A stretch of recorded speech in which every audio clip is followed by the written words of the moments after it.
Hello and नमस्कार everyone. मैं हूं doctor Neha Tiwari. I hope you all are doing well. आज इस वीडियो में हम बात करने वाले हैं कि नैश क्या होता है और क्या डिफरेंस है इसका फैटी लिवर के साथ। इन दोनों चीज़ों को समझने के लिए सबसे ज़्यादा इम्पॉर्टेंट है कि हम ये जानें कि NAFLD जो कि डॉक्टर्स लिखते हैं ये क्या होता है। सो NAFLD का मतलब होता है non alcoholic fatty liver disease and इसके दो मेन टाइप होते हैं, जिसमें एक होता है नैश और एक होता है NAFL। तो थोड़ा सा इसको समझते हैं। NAFL का मतलब है non alcoholic fatty liver and Nash का मतलब है नॉन अल्कोहलिक स्टीटोहेपेटाइटिस। तो अभी दोनों में डिफरेंस क्या होता है कि अगर सिर्फ लिवर के अंदर फैट ज़्यादा डिपॉजिट हो रहा है और अल्कोहल इसके पीछे रीज़न नहीं है तो हम इसे बोल देंगे नॉन अल्कोहलिक फैटी लिवर। और वहीं पे अगर किसी को फैट डिपोजिशन हो रहा है लिवर के अंदर लेकिन साथ में इन्फ्लेमेशन के सिम्टम्स भी आ रहे हैं, पेशेंट को दिक्कत भी महसूस हो रही है, तो हम उसे बोलते हैं नॉन अल्कोहलिक स्टीटोहेपेटाइटिस। ये दोनों ही non alcoholic fatty liver disease के टाइप्स हैं।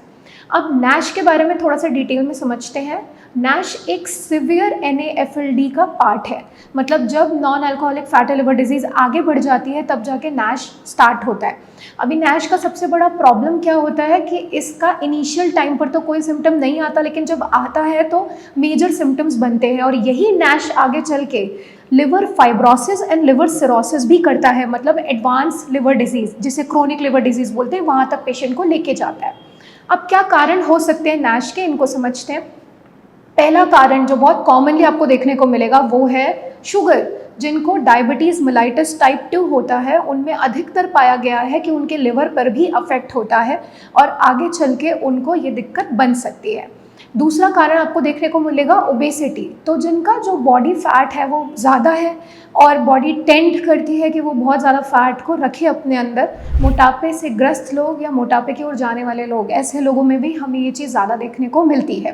तीसरा कारण हमें देखने को मिल सकता है जो बहुत ज़्यादा इस तरह की दवाइयाँ लेते हैं जो ओवर द काउंटर बहुत ईजिली अवेलेबल हैं और बहुत जल्दी आपको रिलीफ देती है, लेकिन लॉन्ग टर्म यूजेज से आपको दिक्कत होती है। मतलब इनजुडिशियस यूज़ अगर किया जाए एंटीबायोटिक्स का, पेन किलर्स का और बाकी दवाइयों का, तब भी ये दिक्कत देखने को मिल सकती है।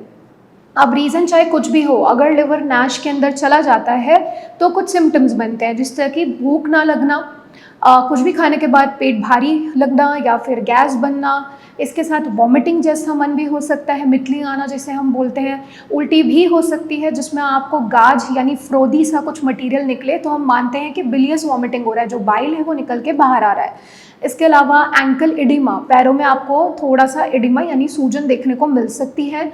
इस सब के साथ एक बहुत कॉमन जनरलाइज सिम्टम मिलता है कि उनको बॉडी में बहुत थकावट लगती है, थोड़ा सा भी वॉक कर रहे हैं तो थक जा रहे हैं, वो एनर्जी कहाँ गई उनको पता नहीं लगता और रीज़न भी समझ नहीं आ पाता। ये कुछ कारण है जो आपको नैश में मिलेंगे और अगर इनका सही टाइम पर रहते हुए आपने इलाज नहीं लिया तो ये बीमारी आगे बढ़ के liver fibrosis and liver cirrhosis तक भी पेशेंट को लेके जा सकती है। इसलिए सही समय पर अगर अपने सिम्टम्स को नहीं पहचाना तो बीमारी इस लेवल तक पहुंच सकती है जिसमें काफ़ी सारी कॉम्प्लिकेशन ऐड हो जाती है और लास्ट में मेजरली डॉक्टर्स का यही कहना होता है कि अब तो ट्रांसप्लांट की बात आ गई है। इसलिए अगर सही समय पर आपको अपनी हर चीज़ को डिटेक्ट करना है तो उसके लिए आपको कुछ टेस्ट करवाने होते हैं। अगर आपको लगता है कि आपको इंडाइजेशन अपच जैसी दिक्कत बन रही है तो सबसे पहला काम आपने एक अल्ट्रासाउंड करा लेना है। उसके साथ आपने अपना LFT यानी लिवर फंक्शन टेस्ट की रिपोर्ट करा लेनी है। इनमें अगर आपको कोई भी दिक्कत लगती है या फैटी लिवर डिटेक्ट होता है तो तुरंत इसका इलाज लेना आपके लिए बहुत ज़रूरी है। डाइट आपको अपनी ध्यान रखनी है, हेल्दी बैलेंस डाइट लेना है, एक्सरसाइज ज़रूर अपने लाइफस्टाइल में इनकॉर्पोरेट करना है और जितनी भी गलत चीज़ें हैं जैसे कि स्मोकिंग हो गया, हाई प्रोटीन नॉनवेज हो गया या फिर अल्कोहल हो गया, इससे अपने आप को दूर रखना है। अगर आपको भी लिवर संबंधित कोई दिक्कत है या आपके रिपोर्ट्स में भी फैटी लिवर की शिकायत डिटेक्ट हुई है तो इसको नज़रअंदाज ना करें और नीचे दिए गए नंबर पर संपर्क करें, हमारी टीम के साथ कनेक्ट करें और अपने लिए एक सही इलाज का चयन करें। हम मिलेंगे नेक्स्ट वीडियो में एक न्यू इन्फॉर्मेशन के साथ। तब तक आप सब अपना ख्याल रखिए। धन्यवाद।